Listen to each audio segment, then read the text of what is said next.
Well, Steven, 2-2 here tonight. How do you reflect on that? I think you've seen both sides of Rangers tonight. I was disappointed with us in the first half because I didn't recognise my team, what we stand for, what we're about, our identity, what we've worked on for 18 months. I think we got kidded into a slow game of football that was quite passive, and we quietened the crowd first 15-20 minutes. But I didn't see the real Rangers out there in the first half. Second half, different team, different game.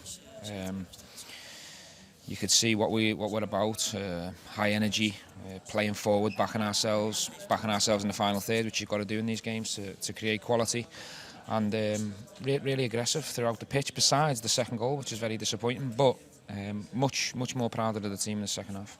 You look at that first 45 though, was it credit to the opponents, or do you feel that some of the players were perhaps affected by the occasion? I think Feyenoord were good in patches for sure. I think they got a bit of luck with the goal, but I think they deserved to be in front at half time, and they maybe could have been in front by maybe another goal, who knows.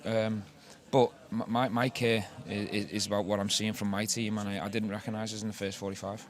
And it took two very special moments from the man who we keep talking about, Alfredo Morelos. He just keeps doing it for you.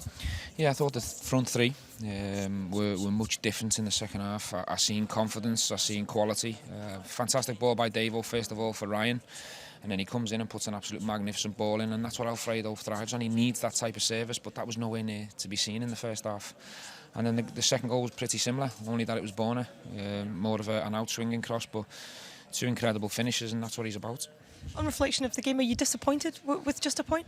I'm disappointed in our first half performance. I'm not going to stand here and be too greedy. This is a good result. You know, if you could, for example, say we play Feyenoord over two legs, we'd have knocked them out the competition, and we've put ourselves in a fantastic place. You know, we can draw or win the next game to qualify. So I don't want to be too down, and I don't want to be too critical of my team. But I think you've seen two sides of us. How big a learning curve was this game going into that final game, where you basically have everything in your own hands now? Yeah, well, we can't let that opportunity go. We've worked ever so hard since, I think it was St Joseph's middle of June. So we've put so much effort into this to get this opportunity. We had it tonight. Unfortunately, because of results elsewhere, we haven't been able to do it.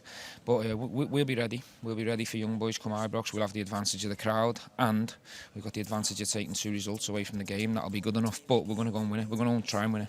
Were you aware of the permutations as the match were on here?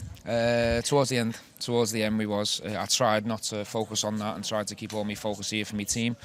All we can control is what's happening here at Feyenoord, but yeah, I was aware of it late on. Well, you're top of the group and it's all in your hands. Thank you. Cheers.